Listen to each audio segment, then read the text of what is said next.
Hi, I'm Rachel. And I'm Sarah. And together we are the founders and farmers at Homegrown Health Farms. We are so excited that you are growing your own microgreens. Microgreens are one of the easiest things to grow, and they can be grown anytime, anywhere. We'll show you just how simple it is. First, let's open up the kit and see what's inside. You have 2 trays and 2 packets of soil and 2 packets of seeds for 2 plantings. So I've added about 3 cups of water to my 2 cocoa pucks, and as you can see, they're already expanding significantly. So you want to just kind of let them absorb the water for a little while, and then once they look like they've expanded and maybe stopped expanding, then you can mix it all up together and see if you need to add more water.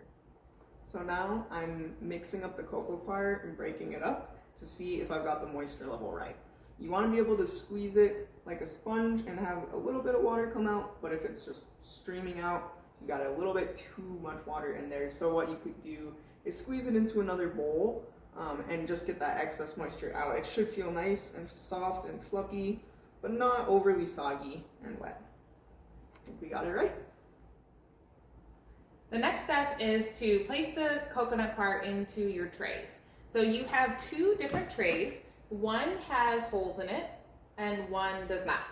You are going to place the coconut coir into the tray that has holes in it. That's the tray we're going to be planting in.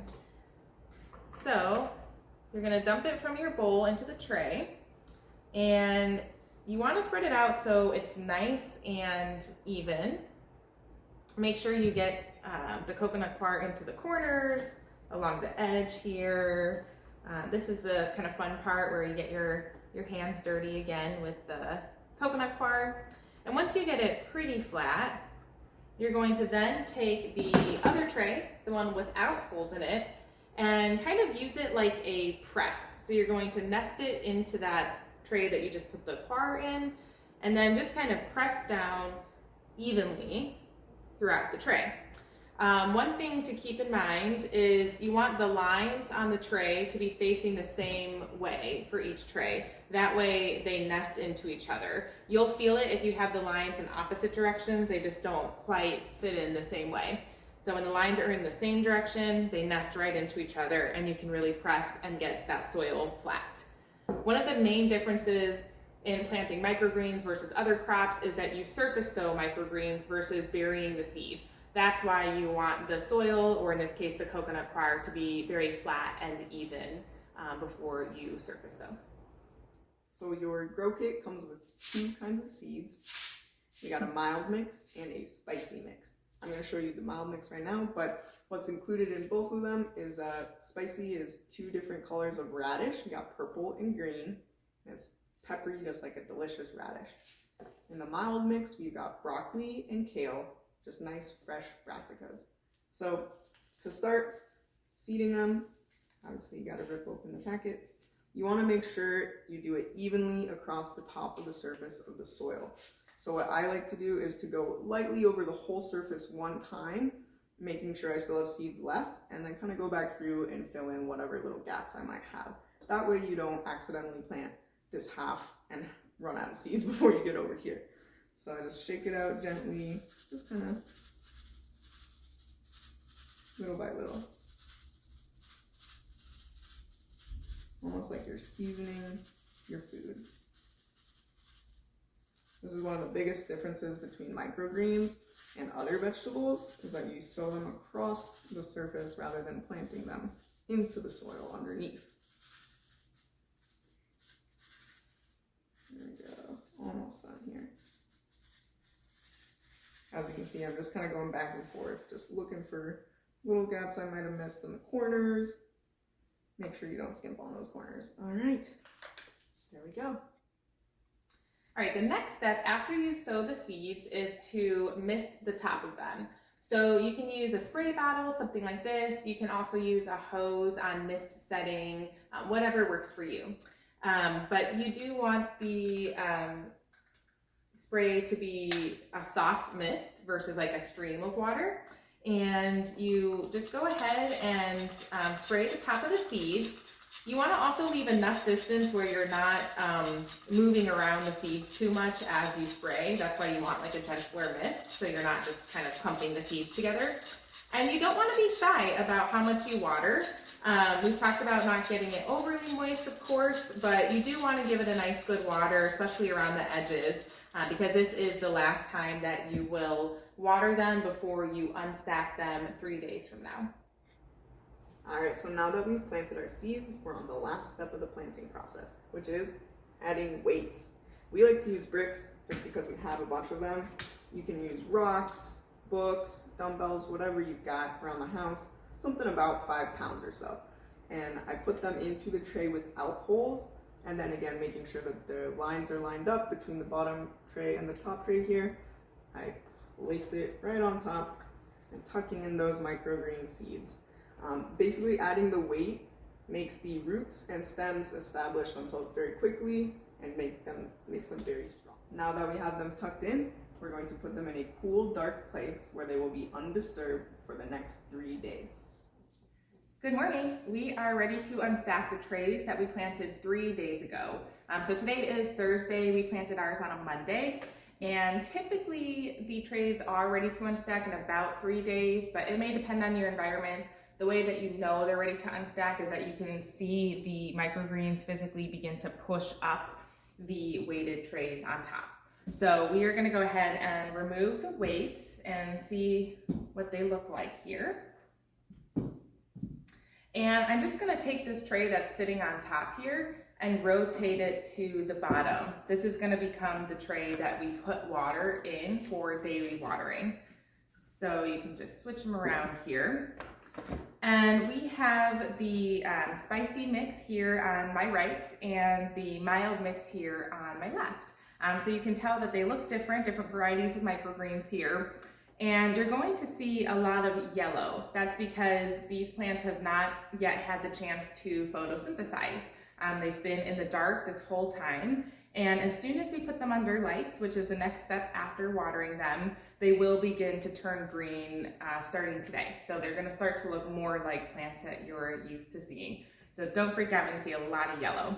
The last thing to look for too when you unstack is mold, which can be common during the germination process. However, it is important to differentiate between root hairs and mold. Because we sow the microgreen seeds on top of the soil, you actually see the root hairs, which can kind of look like mold. We'll zoom in here in a minute so you can get a closer look. And normally those root hairs are underneath the soil when you bury a seed in the garden, for example. So we're not used to seeing them. The difference primarily is that the root hair you can see is literally around the root, so it's contained. If you see mold, it'll be more like kind of a spider web that disperses over a wider area. And that's really no big deal. We're gonna shower them in here in a minute.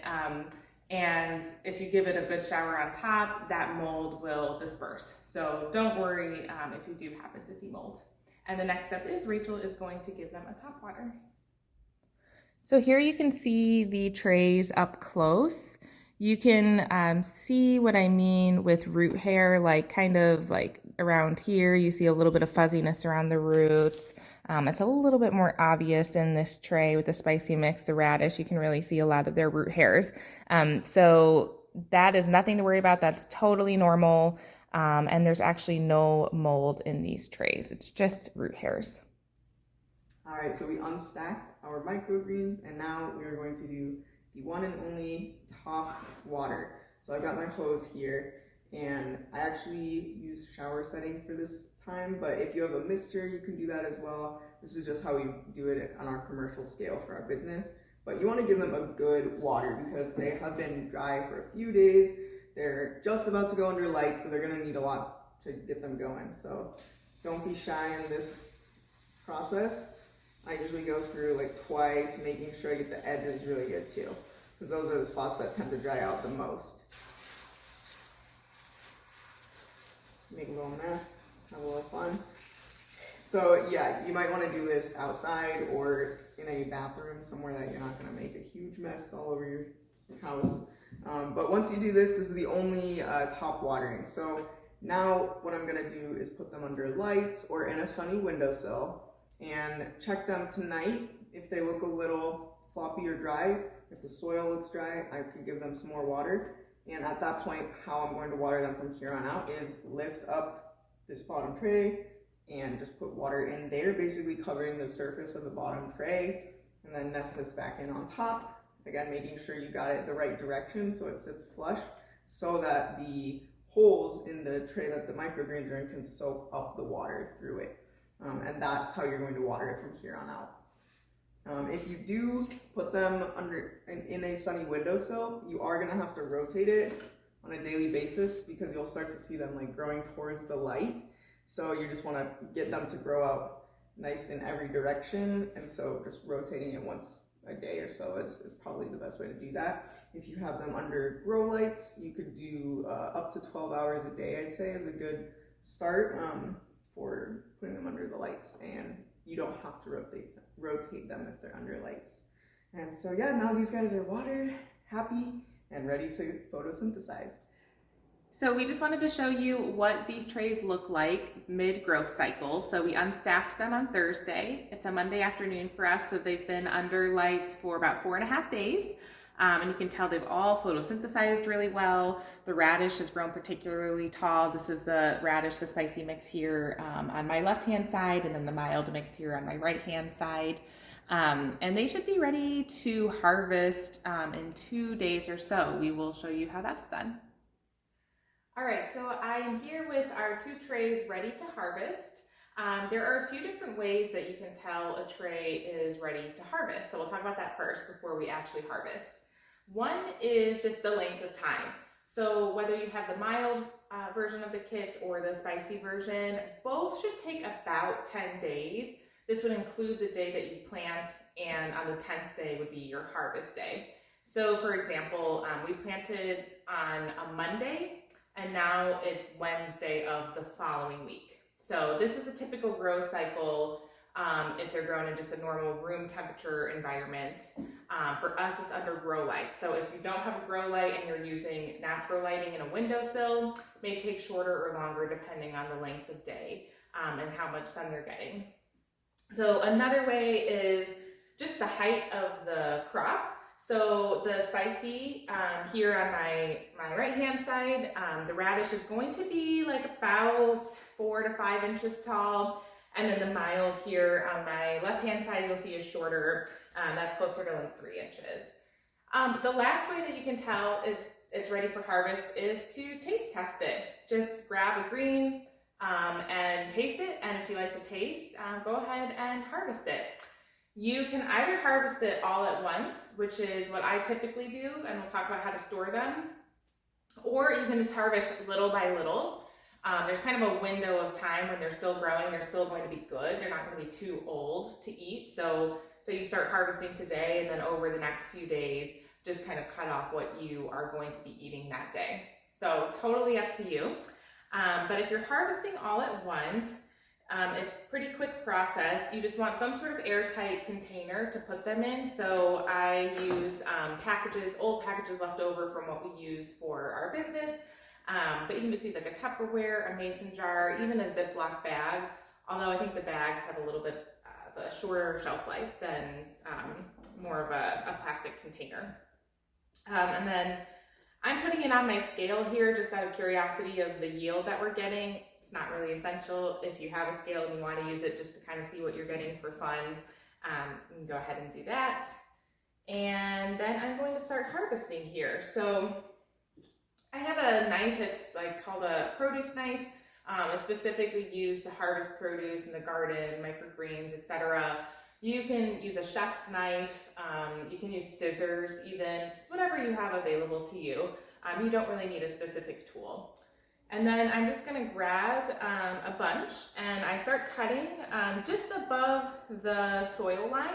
So you're gonna notice that there's seed holes on the soil, maybe a little mold. That's totally fine as long as the mold isn't growing up the stems. As long as it's on the soil still and you harvest higher than that, there's no risk of the mold being on the microgreen itself. So you can kind of choose the length that you want to harvest. It's totally up to you. And I just cut across with my handful and then I dump it into my container. And that's really it. probably only takes about 20 or 30 seconds to harvest a tray. Sometimes I accidentally get the soil stuck on it, so I'll just kind of pull those guys out. But yeah, it's pretty quick, 20 to 30 seconds probably to harvest the entire tray, or like I said, just harvest little by little, whatever you want to eat. That's one of the benefits of growing your own. You can decide how you want to harvest, and if you want them literally as fresh as possible, just harvest exactly what you're going to eat for that meal. So here we have just under 5 ounces for our spicy radish. And then the same thing for the mild tray. Just go ahead and do a different container here. But you harvest it exactly the same way. There's just a little bit less to kind of grip onto because it's a little bit of a shorter microgreen. You have a handful of mild mix.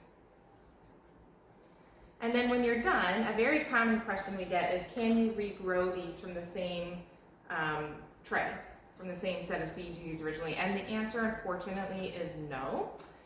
For a couple of reasons. First of all, the seed has already germinated. And so what you're left with is just the seed holes, and so it wouldn't actually really grow anything.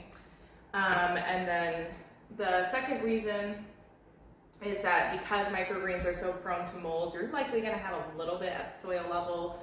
It's just not really safe to reuse the same soil to plant again. So you can compost the trays, you can throw them in your garden, just throw them outside. We have chickens that eat ours. Other pets, I know, like bunnies and stuff, will sometimes eat the leftover microgreens. So you can figure out what to do with that, but then you would just want to completely start over with fresh soil and seeds. And so on the mild tray here, I got just under 3 ounces for the mix. So I hope you enjoy